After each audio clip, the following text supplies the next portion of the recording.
आधुनिक भारत में समाज परिवर्तन या फिर व्यवस्था परिवर्तन का आंदोलन 19वीं सदी में ही आरंभ हो चुका था और उसके अग्रदूत थे क्रांतिबा ज्योतिराव फूले। अपने समय से आगे की सोच रखने वाले ज्योतिराव एक उम्दा चिंतक भी रहे। इसमें कोई दो मत नहीं कि हमारा देश कृषि पर निर्भर है और आज हम किसानों की दुनिया में जिन समस्याओं से दो चार कर रहे हैं वो समस्याएं तब भी थी। अब से 125 साल पहले किसानों के हालात पर ज्योतिराव फूले ने जो सवाल खड़े किए थे वो आज और भी तीव्र हो गए हैं। जबकि वो ब्रिटिश भारत था और आज हमारा भारत है। न्याय और समतामूलक भारत के निर्माण का प्रश्न हो, जातियों के निर्मूलन का या फिर श्रमिक किसान को उसका पारिश्रमिक देने की बात, ये सारे सवाल आज भी उतना ही महत्व रखते हैं जितना उस वक्त।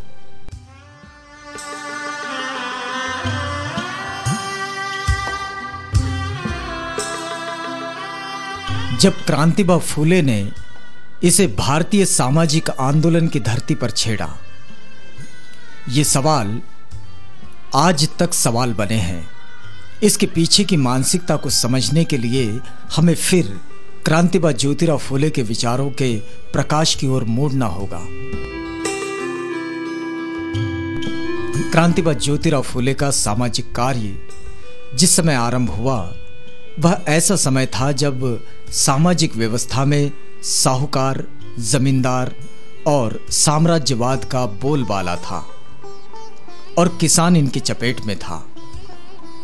उस वक्त किसानों के हालात पर क्रांतिबा फूले अपने ग्रंथ में लिखते हैं, काया पुरती लंगोटी फिरती नांगराचे पाठी, एक घोंगड्या वाचुनी स्त्रिया नसे दुजे शयनी, ढोरा मागे सर्व काळ पोरे फिरती रानो माळ, ताक कण्या पोट भरी धन्य म्हणे संसारी।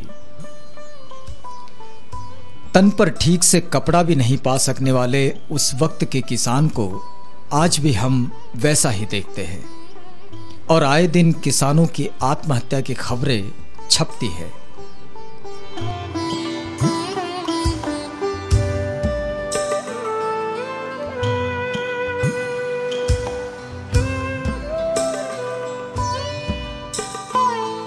और इस परिप्रेक्ष्य में ज्योतिबा फूले का वो संघर्ष समझना बेहद जरूरी है। किसानों की सर्वांगीण मुक्ति का विचार सामने रखते हुए क्रांतिबा फूले व्यवस्था पर प्रश्न खड़ा करते हैं कि शारीरिक रचना में किसी भी तरह का अंतर न होते हुए भी दिन भर पसीना बहाने वाला सृष्टि का पालनहार किसान दुखी और भ्रष्ट नौकरशाह सुखी, ऐसा क्यों?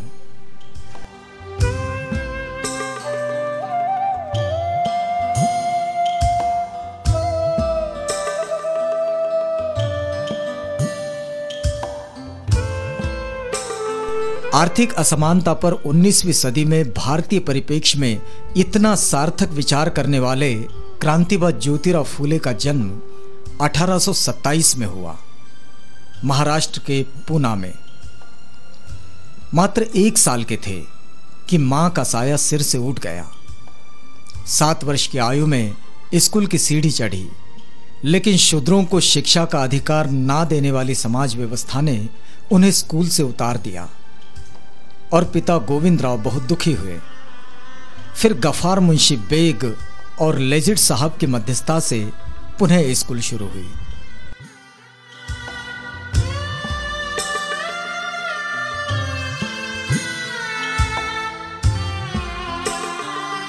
सन 1848 की बात है।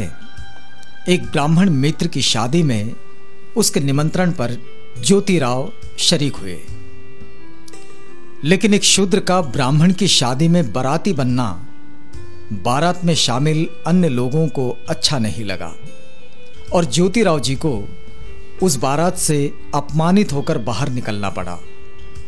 जाति व्यवस्था की आग का ये चटका ज्योतिराव जी के मन में जीवन भर सुलगता रहा।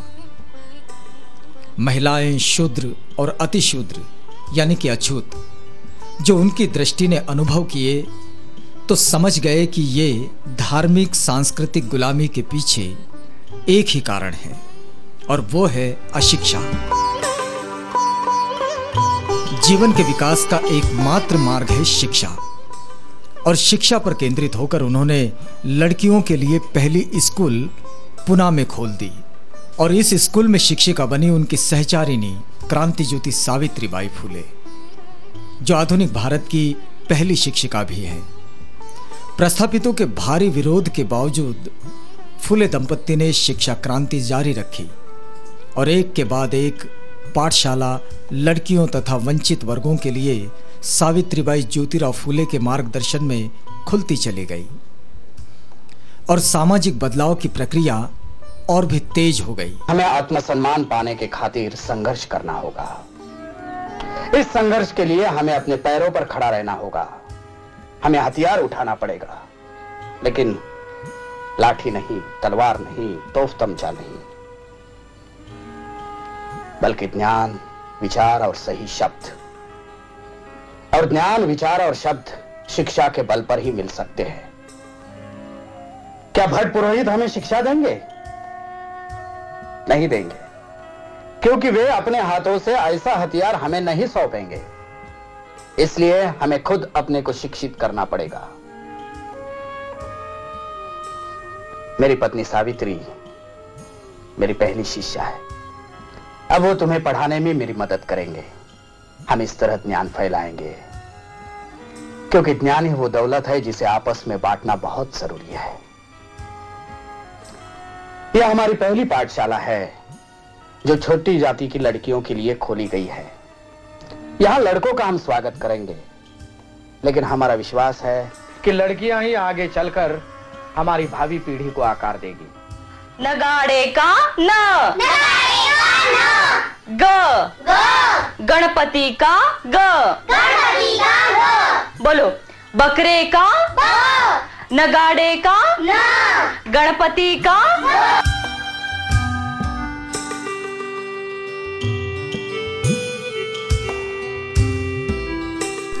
1864 की बात है।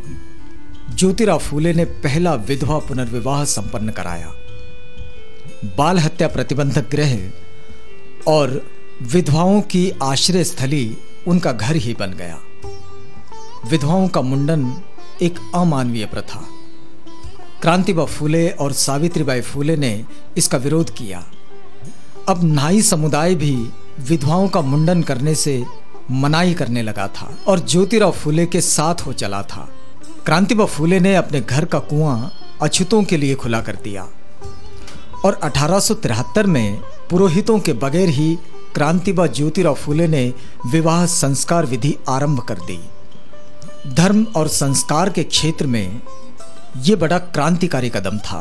इसी दौरान उन्होंने सत्यशोधक धर्म की स्थापना कर दी और अपनी सोच प्रचारित करने के लिए किताबें लिखनी शुरू कर दी। किसानों, श्रमिकों को संगठित करने की दृष्टि से अपने सहयोगी नारायण मेघाजी लोखंडे के साथ मिलकर मिल मजदूरों की पहली मजदूर यूनियन स्थापित की। उस वक्त इस मजदूर यूनियन का मुखपत्र हुआ करता था दीनबंधु।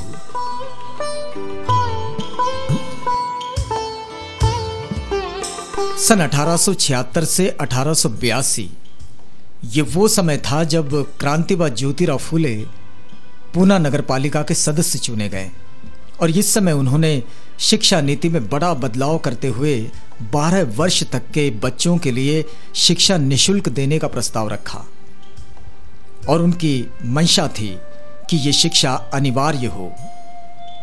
1883 में उन्होंने किसानों की स्थिति पर एक ग्रंथ लिखा, शेतकऱ्यांचा आसूड। इसके कुछ पन्ने उन्होंने बड़ौदा महाराज सयाजीराव गायकवाड़ को पढ़कर सुनाए और किसानों की स्थिति बदलने के लिए दीनबंधु सार्वजनिक सभा का जन्म यहीं हुआ। किसानों में जनजागृति के लिए इस दौरान क्रांतिबा ज्योतिबा फूले गांव-गांव घूमने लगे और भोला भाला किसान सत्यशोधक समाज का सिपाही बन गया। उस वक्त क्रांतिबा फूले के सभा स्थल यानी मंदिरों के चबूतरे या खेती की खाली जगह हुआ करती थी। और ज्योतिराव जी का शेतकऱ्यांचा आसूड गांव-गांव में चौपाल पर पढ़ा जाने लगा। मुंबई में हिंदी किसानों की स्थिति इस विषय पर 1882 में जब क्रांतिबा फुले ने भाषण दिया तो उसमें 4000 किसान उपस्थित थे।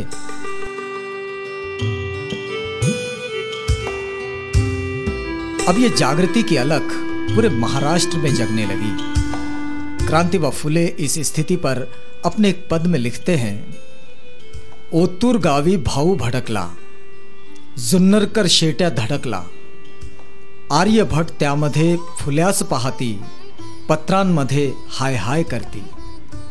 क्रांतिबा फुले के इस आंदोलन का परिणाम ये हुआ कि 1885 में जुन्नर के किसानों ने व्यवस्था के विरुद्ध विद्रोह का बिगुल फूंक दिया और सरकार को निवेदन किया कि साहूकारों जमींदारों से हमें संरक्षण मिलना चाहिए। एक वक्त तो ऐसा भी आया कि जब किसानों ने जमींदारों की जमीन में बुआई से इनकार कर दिया। वास्तव में ये उनके संघर्ष का हिस्सा था और इससे जमींदारों साहूकारों ने पीछे हटते हुए किसानों के कर्ज की रकम तथा लगान कम किए। इस आंदोलन से क्रांतिबा फूले ने यह सिद्ध कर दिया कि संगठित बहिष्कार एक ऐसा हथियार है जिससे न्यायिक हक और अधिकार प्राप्त किए जा सकते हैं। सन 1984 में ही क्रांतिबा फुले बड़ौदा गए और वहां भी खेती सुधार पर व्याख्यान दिए। इस वक्त उनकी बड़ी सराहना हुई। इसी दौरान उन्होंने बड़ौदा महाराज सयाजीराव गायकवाड़ को निवेदन लिखा कि शूद्रों को, वंचितों को शिक्षा दें। उनके विकास के लिए विद्या की जरूरत है। विद्या के महत्व के लिए क्रांतिबा कहते हैं, विद्या विना मति गेली, मति विना नीति गेली, नीति विना गति गेली, गति विना वित्त गेले, वित्ता विना शूद्र खचले, इतके अनर्थ एका विद्येने केले। कौन है? अरे मेरे पास इनविटेशन है। नहीं। मुझे अंदर जाने दो। बाहर जा। इनविटेशन है बोला ना। बोले साहब। हरि चिपलुनकर ने जब ड्यूक ऑफ कैनाट को दावत पर बुलाया तो क्रांतिबा फुले को भी इसका निमंत्रण भेजा। यहाँ क्रांतिबा किसानों की पारंपरिक वेशभूषा में पहुंचे और भारत में किसानों की स्थिति से उन्हें अवगत कराया। किसान मजदूरों की समस्याएं अब विश्व पटल पर पहुंची। You should feel proud for being citizens in this great British Empire.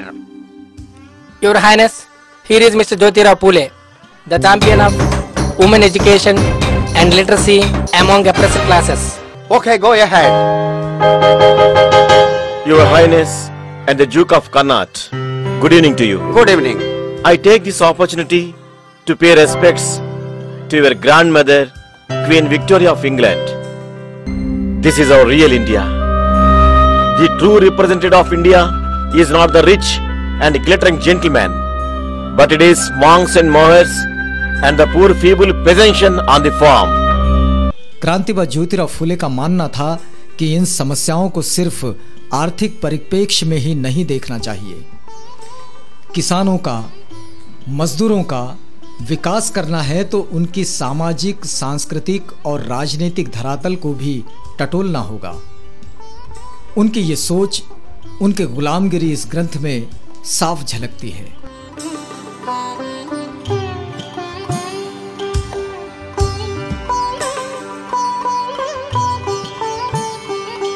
ब्राह्मणाचे कसब, ये क्रांतिबा ज्योतिराव फुले का वो ग्रंथ है जो किसानों के धार्मिक शोषण को चर्चा में लाता है।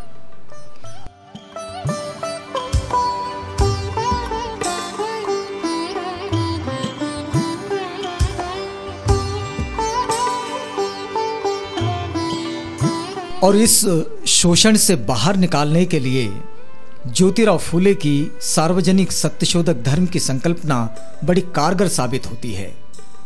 क्रांतिबा फुले ने अपनी बात प्रचारित करने के लिए लोक कला का भी सहारा लिया। वे जानते थे कि ग्रामीण भारत अपनी दिन भर की थकान नाच गा कर मिटाता है, तो उन्हीं की भाषा में समझाया जाना चाहिए। उन्होंने पवाड़ा लिखा और गाया भी।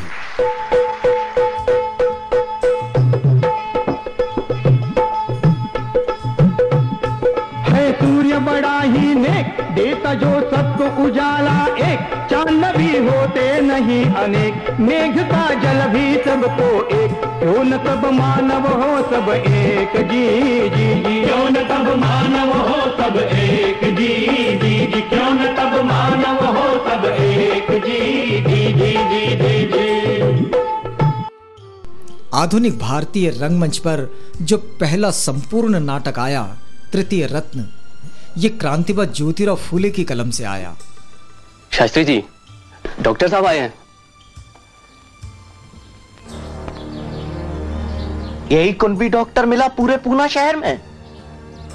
अरे मरना तो मुझे है ही, कम से कम शूद्र की छुई दवा खाकर तो न मरने दो।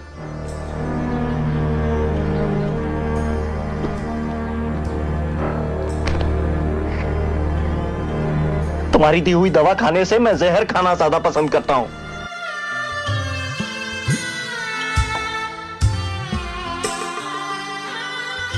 किसान, मजदूर, वंचित वर्ग के उत्थान में क्रांतिवाद ज्योतिराव फूले के इस योगदान के फलस्वरूप उन्हें 19 मई 1888 में मुंबई में एक समारोह में महात्मा की उपाधि से नवाजा गया। अब उन्हें महात्मा ज्योतिराव फूले ऐसी एक नई पहचान मिली।